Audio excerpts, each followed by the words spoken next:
이솝 우화에 나오는 이야기입니다. 목마른 사슴이 어느 날 목을 축이려고 호숫가에 이렇게 나오게 되었습니다. 호숫가에 나와서 물을 마시는데 물에 자기의 아름다운 뿔이 이렇게 비치는 것을 보게 되었습니다. 여러 갈래로 이렇게 뻗쳐져 있고 너무나도 아름다운 그 뿔에 자기가 심취해서 있었습니다. 그래서 참 내 뿔은 너무나도 아름답다라고 이렇게 생각하고 있는데 이윽고 자신의 다리가 이제 비추는 것입니다. 물에 비춰진 것입니다. 아주 가느다랗고 연약한 그런 다리가 보였습니다. 그러자 혼잣말로 이렇게 속삭이는 거예요. 아이고, 이 다리는 없는 만 못한 그런 너무 빈약한 다리네 라고 이렇게 생각을 했습니다. 그런데 그 생각을 하는 찰나에 숲속에서 사자가 나와서 자신을 잡아먹으려고 덮치는 것입니다. 그래서 이 사슴이 자기가 연약하다고 생각했던 그 다리에 의지해서 막 숲속으로 이렇게 도망갔습니다. 막 도망가고 있는데 그만 그 뿔이 수풀에 걸려버린 거예요. 그래서 사자에게 잡히게 되었습니다. 사자에 잡혀서 이제 죽어가는데 이런 말을 이제 남기게 되었습니다. 아이고, 내가 자랑스럽게 여기던 그 뿔에 걸려서 내가 죽는구나. 내가 빈약하게 생각했던 그 다리는 나를 살려주려고 했지만은 내가 자랑스럽게 생각했던 그 뿔 때문에 내가 걸려서 이렇게 죽게 되는구나 하면서 죽어가게 되었습니다. 사람이 장점만 있으면 다 좋을 것 같은데 꼭 그렇지만은 않은 것 같습니다. 모든 사람에게는 장점뿐만 아니라 또 약점이 있습니다. 그런데 하나님께서 우리에게 이 약점을 주신 이유가 있어요. 또 우리가 살아가면서 전부 행복한 일만 다 만나면 좋을 것 같은데 때로 이렇게 안 좋은 일을 만나기도 하고 상처를 받기도 하죠. 다 그런 이유가 다 있습니다. 오늘 본문에 보면은 자신의 약점 때문에 하나님 앞에 간절히 부르짖었던 그 한 인물이 나옵니다. 바로 사도 바울이죠. 사도 바울이 이렇게 고백을 하고 있습니다. 다 함께 읽겠습니다. 시작. 내 육체에 가시 곧 사탄의 사자를 주셨으니 이는 나를 쳐서 너무 자만하지 않게 하려 하심이라. 이것이 내게서 떠나가게 하기 위하여 내가 3번 주께 간구하였더니. 네, 사도 바울에게는 치명적인 약점이 있었죠. 그 약점을 육체의 가시라고 이렇게 표현을 하고 있습니다. 여러분들 몸에 가시가 박혀 있다면 어떻겠습니까?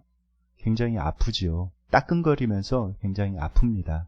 속히 그것을 제거하려고 할 것입니다. 그런데 이 사도 바울에게는 그런 육체의 가시가 있었다는 거예요. 그런데 원어상으로 이 가시를 이렇게 찾아보면은 더 이 의미가 더 강력합니다. 이 가시라는 그런 말, 번역되어 있는 말이 원래는 말뚝이라는 그런 말입니다. 그러니까 말뚝이 몸에 박혀 있다는 거예요. 자기 몸에 말뚝이 박혀 있다는 것입니다. 그러니 사도 바울이 얼마나 힘들겠습니까? 자신의 몸에 말뚝이 박혀 있는 것처럼 굉장히 어렵고 힘든 것이 있다라고 이렇게 고백을 하고 있는 것입니다. 그런데 사도 바울이 가지고 있었던 이 육체의 가시, 육체의 말뚝은 무엇이었을까요?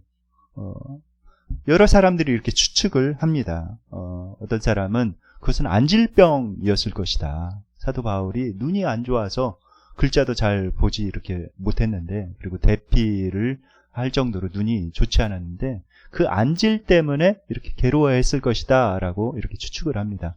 그런데 다른 사람은 그 정도 가지고 이렇게 육체의 가시라고, 육체의 말뚝이라고 이렇게 표현을 했겠는가. 그것이 아니라 간질병이었을 것이다 라고 이렇게 말을 합니다. 그래서 말씀을 전하다가 갑자기 거품을 물고 이렇게 쓰러지기도 하고, 길을 가다가 갑자기 거품을 물고 쓰러지기도 하고, 그러니까 얼마나 마음이 힘들었겠습니까? 그것 때문에 하나님 앞에 간절히 이렇게 나아가서 부르짖고 있는 것이다 라고 어떤 사람은 그렇게 말하고 있습니다. 또 어떤 사람은 육신의 정욕 때문에 그렇다. 사도 바울이 결혼하지 않고 육신의 그런 유혹, 정욕이 자꾸 이렇게 들끓어오르니까 그것 때문에 너무 힘들어해서 하나님 앞에 그것이 물리쳐 달라고 이렇게 기도하는 것이다 라고 이야기하는 사람도 있습니다. 어떤 사람은 글에는 능하지만은 설교에는 이게 별로다라고 이렇게 공격하는 사람들 때문에 그렇다라고 하는 사람도 있고, 어떤 사람은 사도 바울의 거친 성격, 직선적인 성격 때문에 이렇게 하나님 앞에 간구하고 있는 것이라고 이렇게 말하고 있는 사람도 있습니다. 그런데 이렇게 성경을 살펴보면은 사도 바울에게 이런 면들이 다 있었어요. 앞에 나열한 그런 부분들이 다 있었습니다. 그것이 사도 바울에게는 육체의 가시였던 것이죠. 여러분들에게는 어떤 가시가 있으십니까? 사도 바울은 그것을 제거해달라고 3번이나 하나님 앞에 간절히 기도했습니다. 하나님의 사람이죠. 굉장히 복음을 위해서 굉장히 열심히 복음을 전하고 있고, 곳곳마다 가는 곳마다 하나님의 역사가 이 사도 바울을 통해서 이루어졌습니다. 그러니 사도 바울이 이렇게 3번이나 간절히 기도하면은 들어주실만 하지요. 그런데 하나님의 대답은 아주 냉담했습니다. 고린도후서 12장 9절 말씀 다 함께 읽겠습니다. 시작. 나에게 이르시기를 내 은혜가 내게 족하도다. 네. 내 은혜가 내게 족하도다. 이 말씀은 어떤 뜻이냐면은 네가 받은 은혜가 충분하다. 더 이상 은혜를 베풀어줄 그런 생각이 없다라는 그런 말씀입니다. 왜 하나님께서 사도 바울의 그 간절한 기도를 들어주시지 않고 그 육체의 가시를 이렇게 남겨주셨을까요? 그 이유는 무엇일까요? 우리에게 적용하자면은 우리에게 왜 하나님께서 아픔이나 그런 약점을 남겨두시는가라고 이렇게 질문을 바꿔 볼 수가 있을 것 같습니다. 그 이유가 무엇일까요? 가장 중요한 이유는 교만을 방지하기 위해서입니다. 교만에 빠지지 않게 하기 위해서 그런 것이죠. 사도 바울이 어떤 사람입니까? 대단히 세상적으로 굉장히 뛰어난 사람이죠. 그때 당시에 최고의 그런 학교가 가말리엘 선생님이 가르치는 그런 학교였습니다. 가장 뛰어난 학자였죠. 모든 사람에게 존경을 받고 굉장히 뛰어난 학자가 바로 가말리엘이었는데 그 밑에서 사사를 받은 거예요. 그러니까 굉장히 학식이 굉장히 높다고 이렇게 볼 수가 있죠. 그 다음에 바리새인 중에 바리새인요, 히브리인 중에 히브리인이다 이렇게 고백을 하면서 자기의 가문은 굉장히 좋다라고 이야기를 하고 있습니다. 그뿐만 아니라 그때 당시에 로마가 세계를 이렇게 주름잡던 그런 시대였는데 이 사람은 로마의 시민권까지 이렇게 가지고 있는 사람입니다. 그러니까 이 사람이 세상적으로 굉장히 자랑할 것이 많은 그런 사람이었죠. 그런데 예수님 믿고 나서도 굉장한 경험을 많이 하는 거예요. 오늘 본문에 보면은 3층천까지 올라갔다고 이렇게 기록이 되어 있습니다. 3층천까지. 1층천은 우리가 사는 이 세상을 말합니다. 새가 날아다니고 우리가 보는 그 하늘을 이야기하죠. 2층천에는 이제 성경학자들이 2층천에서는 어둠의 영과 그 다음에 천사들과 이렇게 대결이 벌어지는 그런 장이 바로 2층천이다 이렇게 이야기를 하고, 3층천은 우리가 쉽게 말하자면 천국이죠. 낙원이 펼쳐져 있는 곳을 3층천이라고 이야기를 합니다. 그런데 바울은 3층천까지 가봤다는 거예요. 3층천까지 가서 그 낙원에서 벌어지는 정말 신비한 일들, 낙원의 너무나도 아름다운 것들을 직접 눈으로 보고 귀로 들었다는 것입니다. 그리고 이 사람이 이제 복음을 전하면 많은 사람들이 회개를 하고 또 손을 얹어서 기도를 하면은 대단한 치유의 역사가 일어나는 거예요. 그러니까 딱 보면은 교만에 빠지기가 굉장히 쉬운 그런 상황이죠. 하나님께서는 그것을 잘 아신 것입니다. 사람에게는 자아신화 콤플렉스라고 있다고 합니다. 자아신화 콤플렉스. 어떤 콤플렉스인가? 자기가 이렇게 여러 분야에 이렇게 뛰어나다 보면은 자기를 신이라고 이렇게 생각하는 경우가 있다고 합니다. 제가 이제 요새 월드컵이 굉장히 이렇게 진행 중인데, 월드컵 스타 중에 하나가, 이제 마라도나죠. 마라도나.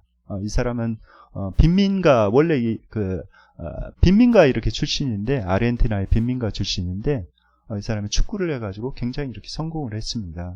성공을 해서 소속팀을 여러 번 이렇게 우승할 수 있도록 이렇게 했고, 그 다음에 자기의 조국 아르헨티나도 월드컵에서 우승할 수 있도록, 그것도 자기의 우리나라 축구는 이제 어떤 조직력에 의해서 이렇게 경기를 많이 하지만은, 이 사람이 순전히 자기의 개인기로 이렇게 골을 넣고 이렇게 그래서 우승을 시킨 거예요. 그러니까 그 나라 사람들이, 아르헨티나 사람들이 마라도나를 거의 신격화 해서 이렇게 보는 것입니다.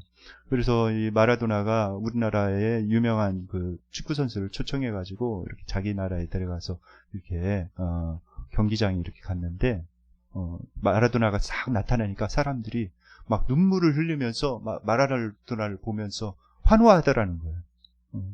그러니까 나중에 이 마라도나가 경기장에서 참 이상한 행동을 해요. 마치 자기가 신이나 되는 것처럼 이렇게 행동하는 이 모습을 이렇게 봤습니다. 사람들이 막 그렇게 하고 자기가 이제 축구를 잘하니까 자기도 착각을 하는 것이죠.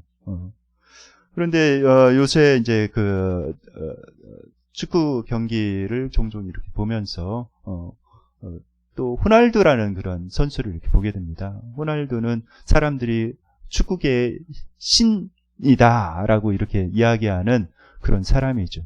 축구를 굉장히 잘하는 사람입니다. 그런데 이 사람이 요새 굉장히 어려움을 많이 겪고 있는 것 같아요. 그 이유는 무엇인가?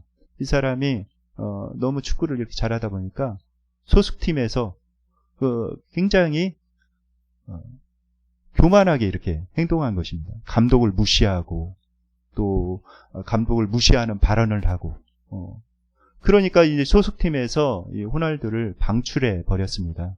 그리고 나서 다른 팀에 이렇게 들어가려고 하는데, 다른 유럽 구단에서 누구도 이 사람을 부르지 않는 거예요. 왜냐하면은 사람들이 싫어한다는 거예요.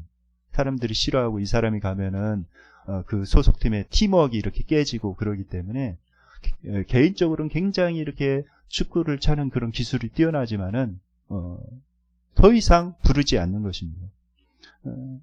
우리가 정말 이 사실을 잘 알아야 되죠. 우리가 영적으로도 그런 것 같아요. 영적으로도 우리가 잘 나갈 때가 제일 위험한 때입니다. 그때가 교만에 빠지기가 굉장히 쉬운 때였지요. 우리가 생각해 보면은 천사가 사탄으로 전락한 그때가 언제인가? 루시퍼가 된 그 때가 언제입니까? 저희가 하나님을 찬양하는 천사장의 자리에서 하나님을 찬양하고 하나님의 권자를 이렇게 보니까 하나님하고 자기하고 별반 차이가 없는 것처럼 보이는 거예요. 그래가지고 내가 저 자리를 차지하면 좋겠다라고 생각하는 순간 루시퍼가 된 것이죠. 그리고 아담과 하와도 이렇게 생각해 보면 왜 그 에덴 동산에서 쫓겨나게 되었는가? 그 결정적인 계기는 그거예요. 저 선악과를 먹으면 우리가 하나님처럼 지혜로워지고 하나님처럼 모든 이치를 알게 될 것이다 라는 그런 생각. 하나님처럼 되려고 하는 순간에 그들이 에덴 동산에서 이렇게 추방된 것입니다. 그러니까 토마스 아퀴나스가 이런 이야기를 했어요. 어떤 이야기를 했냐? 교만이 모든 죄악의 어머니이다라는 이야기를 했습니다. 사실 이렇게 인류 역사를 보면은 최초로 사탄이 사람을 유혹하면서 던진 미끼가 바로 이 교만의 미끼죠. 네가 이 선악과를 먹으면은 하나님처럼 되어질 거야. 라는 그 교만의 미끼를 딱 던지니까 그것을 덥석 물어서 사람이 죄에 빠진 것입니다. 오늘 성경 말씀에 잠언서에서 이렇게 말씀하고 있습니다.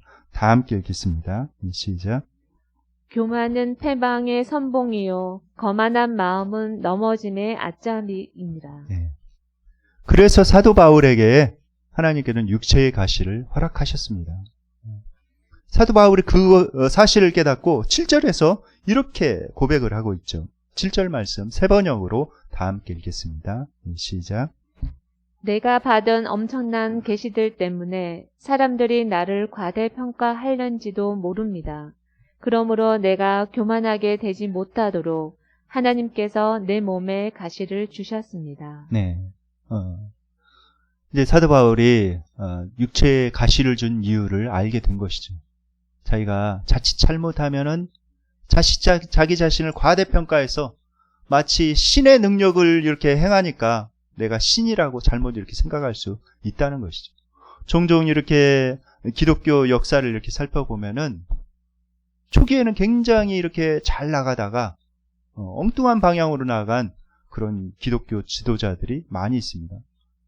그 사람을 통해서 막 치유의 역사가 막 일어나고 그랬는데 나중에는 그 사람이 막 교주가 돼 있어가지고 막 교주의 위치까지 올라가서 마치 자기가 신이나 된 것처럼 이렇게 행세하는 사람들이 많이 있습니다. 요새 이렇게 보면 사이비 이단 집단들을 보면은 그런 경우가 굉장히 많이 있다는 것을 볼 수가 있죠.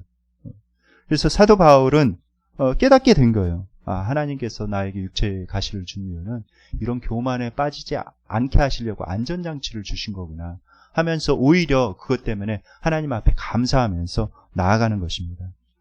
인생은 겸손에 대한 수업인 것 같아요. 겸손에 대한 수업, 겸손을 배워나가는 것이 바로 인생인 것 같습니다. 둘째, 하나님께서 우리에게 이런 육체의 가시, 어떤 약점을 주시는 이유는 무엇인가? 그것은 하나님을 더욱 의지하게 하기 위함입니다. 그래서 하나님의 능력을, 하나님의 역사를 경험하게 하기 위해서 그런 약점을 주셨습니다. 사도 바울이 자기 자신을 찌르는 그 육체의 가시를 가지고 하나님 앞에 나와서 간절히 기도했죠. 간절히 기도했다는 것은 하나님을 의지했다는 것입니다. 하나님을 간절히 의지했어요. 사람들이 모든 것이 잘 되어가면 잘 기도하지 않는 것 같습니다. 그때에도 하나님께 이렇게 나아가서 잘 기도하고 그런다면 그 사람은 굉장한 영성의 사람이죠. 진짜 하나님을 사랑하는 영성의 사람입니다. 그런데 많은 사람들을 이렇게 보면은 그렇지 않은 것 같아요. 어떤 어려움이 왔을 때 그것 때문에 하나님 앞에 간절히 나아가서 기도하고 하나님께 매달리는 것을 이렇게 보게 됩니다. 고린도후서 1장 8절 하반절에 9절까지 이렇게 보면은 사도 바울이 이렇게 고백을 하고 있어요. 다 함께 한번 읽어볼까요? 시작. 힘에 겹도록 심한 고난을 당하여 살 소망까지 끊어지고 우리는 우리 자신이 사형 선고를 받은 줄 알았으니 이는 우리로 자기를 의지하지 말고 오직 죽은 자를 다시 살리시는 하나님만 의지하게 하심이라. 네. 사도 바울이 사역을 해나가면서 굉장한 어려움을 겪었다는 것입니다. 거의 이제 죽겠다. 정말 죽을 것 같다. 그렇게 힘든 순간을 경험했다는 거예요. 그런데 그것을 통해서 깨닫게 된 것은 내 자신이 아니라 하나님만을 의지하게 하기 위함이다 라고 이렇게 고백을 하고 있습니다. 그런데 성경을 읽어보면은 하나님께서는 자기 스스로 강하다는 사람을 쓰시지 않으셨습니다. 하나님께서 쓰신 사람은 어떤 사람인가? 하나님께서 쓰신 사람은 자기 스스로 나는 약한 사람입니다 라고 고백을 할 때 그 사람을 들어서 쓰셨던 것을 보게 됩니다. 모세를 보면은 알 수가 있죠. 모세는 이집트의 왕자로서 거기에서 굉장한 교육을 이렇게 받았습니다. 그래서 성경에 보면은 모세가 모든 학식과 구술에 능하더라. 말하는데 굉장히 능하더라 이렇게 표현을 하고 있어요. 그런데 하나님께서 그런 강한 모세를 사용하지 않으셨습니다. 광야로 보내셨죠. 광야에서 40년 동안 겸손 수업을 듣게 합니다. 그리고 나서 40년이 지나자 하나님께서 이렇게 나타나셔서 다시 모세를 부르죠. 모세를 불러서 애굽에 갇혀있는 너의 민족을 애굽에서 끌어내라 라는 명령을 이렇게 받았을 때 모세가 이야기합니다. 저는 입술이 둔한 자입니다. 말을 잘 하지 못한 자입니다. 이렇게 고백을 합니다. 모세가 자신의 연약함을 고백하고 있죠. 그럴 때 하나님께서 모세를 들어 쓰셔서 하나님의 능력이 모세를 통해서 나타나게 됩니다. 결국 이스라엘 민족들을 애굽에서 나오게 하는 놀라운 역사를 경험하게 되지요. 우리가 우리의 연약함 때문에 하나님을 간절히 의지할 때 하나님의 능력을 체험하게 됩니다. 하나님 앞에 머물러라 라는 책을 쓰신 분이 있어요. 바로 송기철 장로님이십니다. 이분이 이제 젊었을 때 굉장한 그런 약점이 있었는데, 그것은 뭐냐면은 사람 앞에 이렇게 서서 발표하는 것을 굉장히 두려워했다고 합니다. 이분이 미국에 유학을 갔는데, 이제 미국에 유학을 가서 이제 처음 발표를 이렇게 해야 되는 거예요. 100여 명이 모인 그런 외국인들 앞에서 영어로 이렇게 발표를 해야 되는 것입니다. 그렇지 않아도 이렇게 한글로, 우리나라 말로 이렇게 발표하는 것도 굉장히 힘들어 하는데, 영어로 이렇게 발표를 해야 되니 얼마나 긴장을 했겠습니까? 발표 연습을 30번 이상 했다고 그래요. 계속해서 그 원고를 외다시피 이렇게 하고, 그 다음에 발표 연습을 30번이나 하고, 여기 발표장에 딱 섰습니다. 발표장에 서서 이렇게 발표를 하는데, 한 문단 이렇게 이야기를 하고 나서 머리가 하얘지더래요. 그래서 한순간, 한동안 아무 말도 하지 못했다고 합니다. 멍해가지고 이렇게 가만히 서 있었다고 그래요.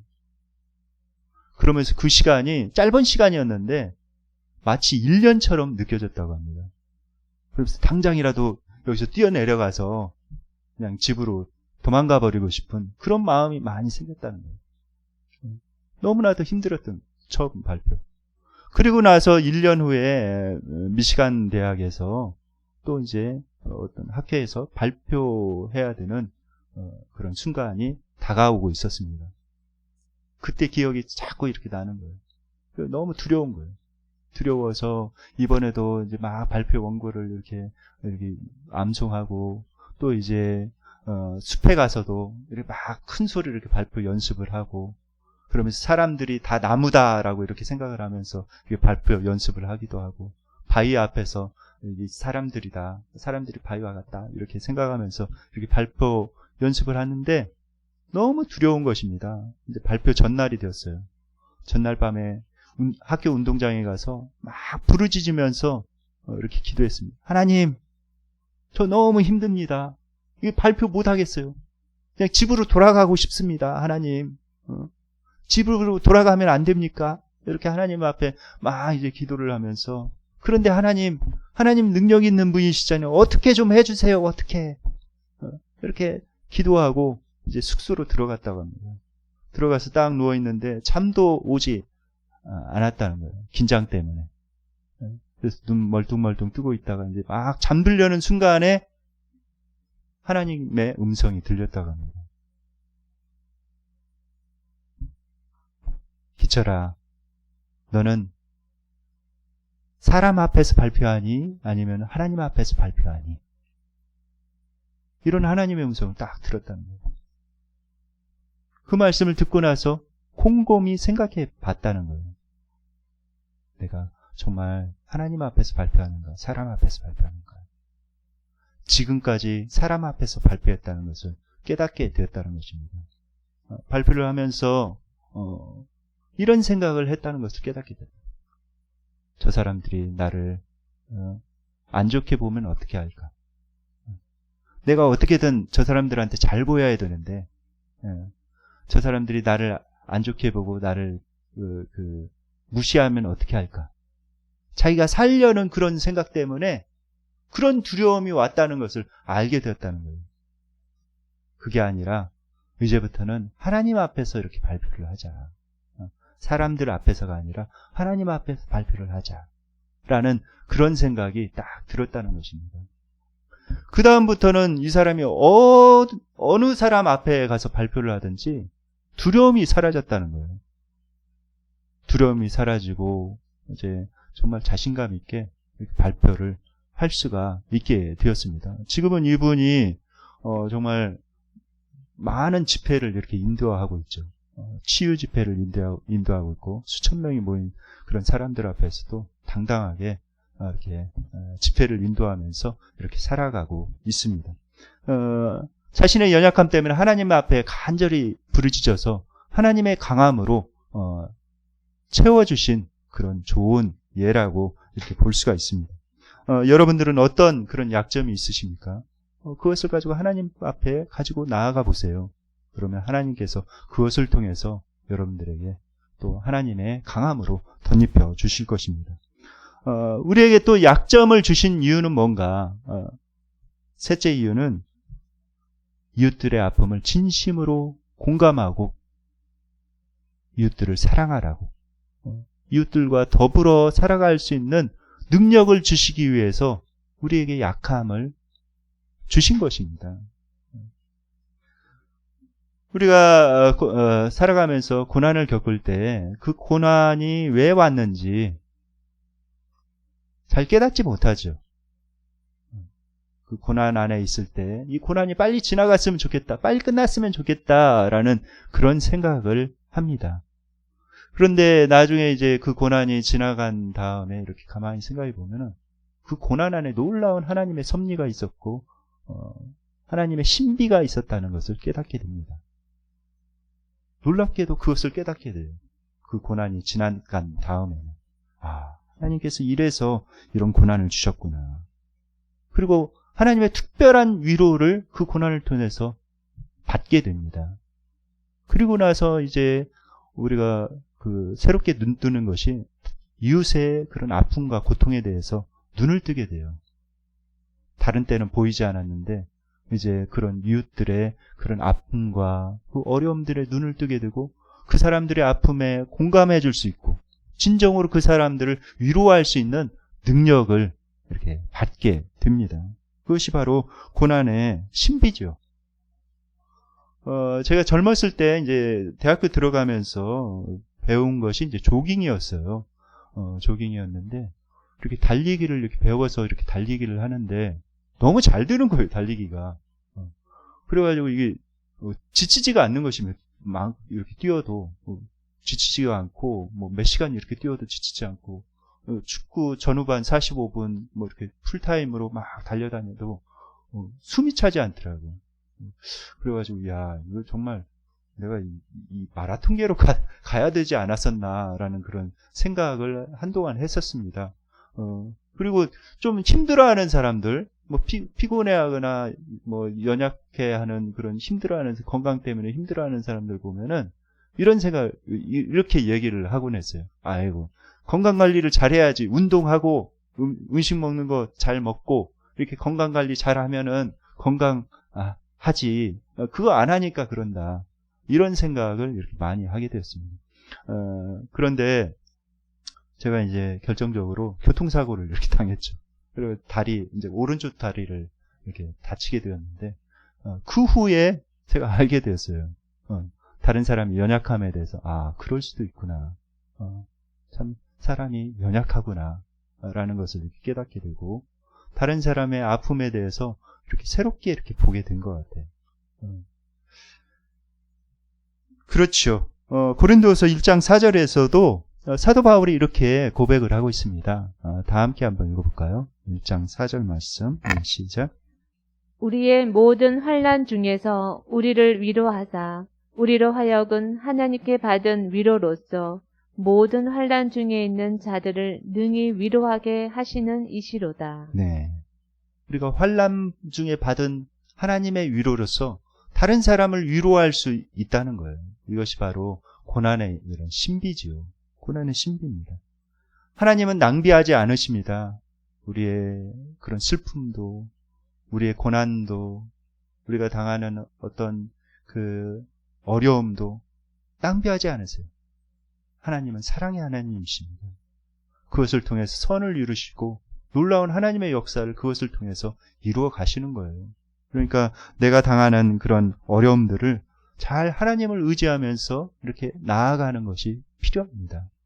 그리고 나의 약점 때문에 내가 좌절하고 넘어지는 것이 아니라 내게 능력 주신 자 안에서 내가 모든 것을 할 수 있느니라 생각을 하면서 정말 하나님을 의지하면서 전진해 나아가야 합니다.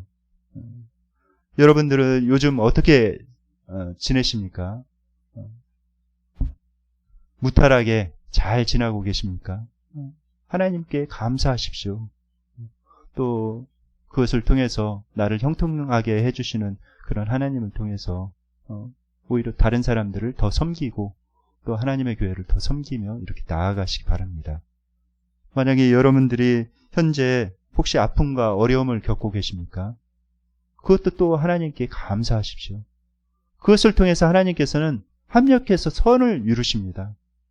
놀라운 그 신비를, 신앙의 신비를 체험하게 이렇게 하십니다.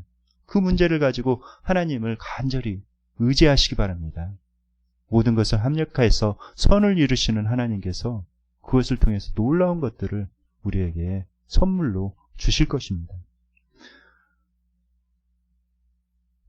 고난은 어떤 우리의 약점은 위장된 그런 축복입니다.